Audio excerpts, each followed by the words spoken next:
Salut les amis et bienvenue sur la 9e partie des vidéos consacrées aux règles de Warhammer Age of Sigmar. Nous allons faire un résumé complet de tout ce que nous avons vu depuis le début. C'est parti!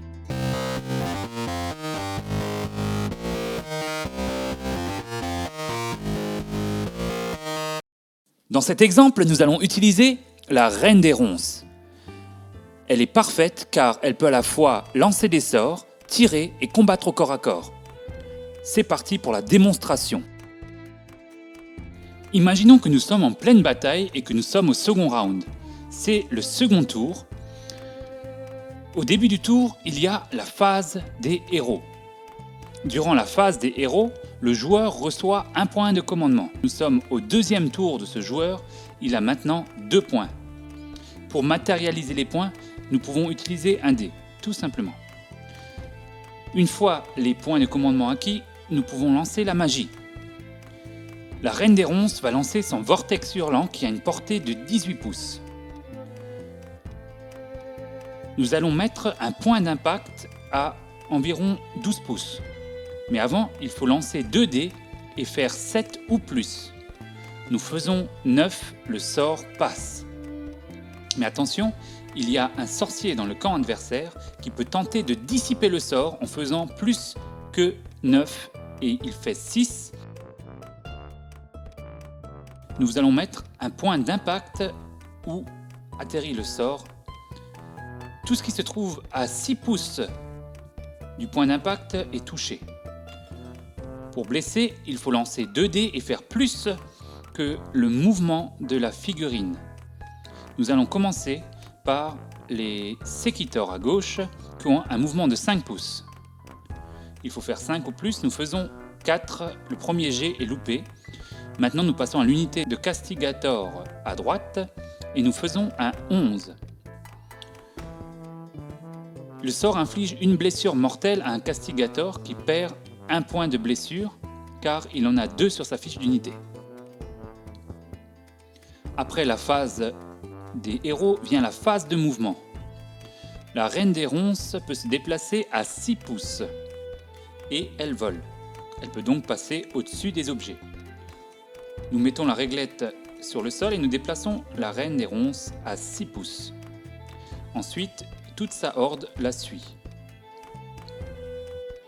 Une fois la phase de mouvement terminée, nous passons à la phase de tir. Nous pouvons tirer sur les séquiteurs à gauche ou les castigators à droite. Nous allons tirer sur les castigators, malgré qu'ils soient engagés dans un combat, nous pouvons leur tirer dessus car aucune des figurines alliées gêne le tir.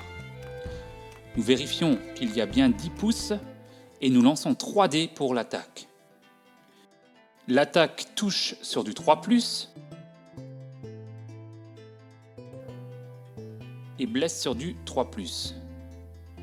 L'attaque a une perforation de -3. Le castigator ayant une sauvegarde de 4+, il est retiré immédiatement de la partie. Effectivement, on ne peut pas faire 7 avec un dé à 6 faces. Maintenant, nous passons à la phase de charge. Pour charger, il faut lancer 2 D6 et nous pourrons charger l'unité de notre choix. Nous n'avons pas à désigner de cible avant le lancer de dés. Ici, nous faisons 6. Donc, nous pouvons charger l'unité de séquitor qui se trouve en face de nous avec la Reine des Ronces et avec toute sa horde.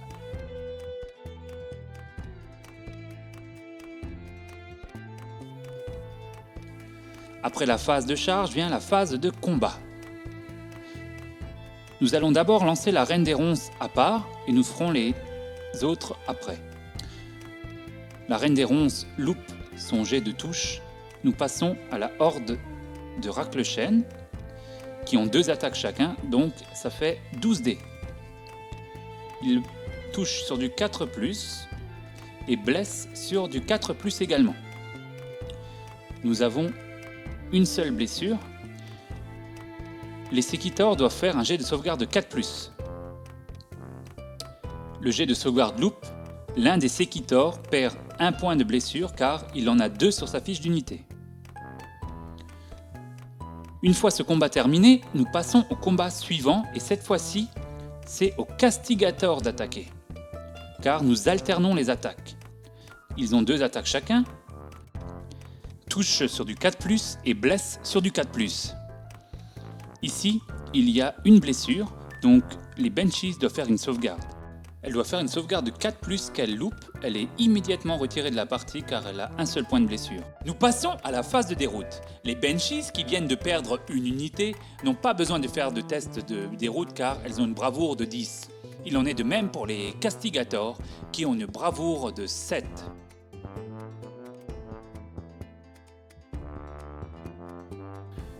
Une fois que nous avons terminé la phase de déroute, nous lançons chacun un dé pour savoir qui continue le prochain tour. En cas d'égalité, comme ici, c'est le joueur qui a commencé le tour précédent qui choisit s'il commence ou s'il laisse la main. Pour conclure, Warhammer Age of Sigmar est un excellent jeu de plateau. Par rapport aux précédentes versions de Warhammer Battles, les règles ont été simplifiées sur certains points, ce qui rend le jeu plus accessible, surtout pour les plus jeunes, et les parties sont plus dynamiques et rapides. Une nouvelle version des règles arrive bientôt et nous ferons une vidéo spéciale à ce sujet pour parler des mises à jour et des changements. Après ce résumé, nous vous proposerons dans la prochaine vidéo une partie complète. En attendant, je vous invite à vous abonner à la page et à partager avec tous vos amis. A très bientôt sur Ludiquesto et bon jeu!